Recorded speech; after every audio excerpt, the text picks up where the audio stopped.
সেটা করতে আমার পক্ষে খুব কষ্টকর, বেদনাদায়ক। আমি চাইনি যে এখান থেকে আমি যাব, সত্যি করে মনের থেকে আমি যেতে চাই, কিন্তু আমার আদেশনামা, সরকারি আদেশনামা এসে গেছে এবং আগামীকাল আশা করছি আমাকে এখান থেকে বিদায়ের যে লাস্ট চিঠিটা সেটা আমি পেয়ে যাবো। আমাকে যেতেই হবে।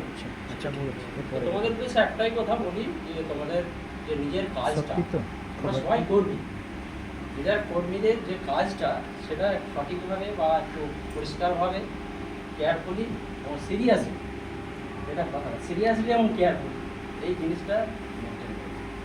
আর কিছু বলার নেই, তোমরা বড় হোক, তোমরা প্রতিষ্ঠা লাভ করো, তোমরা চাও। আর তোমরা যোগাযোগ অবশ্যই রাখবে, আমিও চেষ্টা করবো রাখার। আর ফোন যদি করো সন্ধ্যাবেলা 7টা থেকে 8টার মধ্যে একটু করার চেষ্টা করো।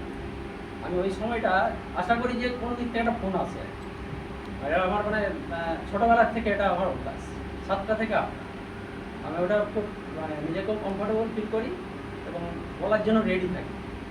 এটা একটা ব্যাপার, মানে অন্য সময় কী হবে কাজের মধ্যে একটু বিরক্ত হয়ে যেতে পারি, তো কাজটা ওই সময়টা ফ্রি আমি রাখবো যে কেউ একটা ফোন করুন, এটাই আমার বলার। সবাইকে ভালোবাসা জানিয়ে এবং সকল নিজের ভালোবাসা জানিয়ে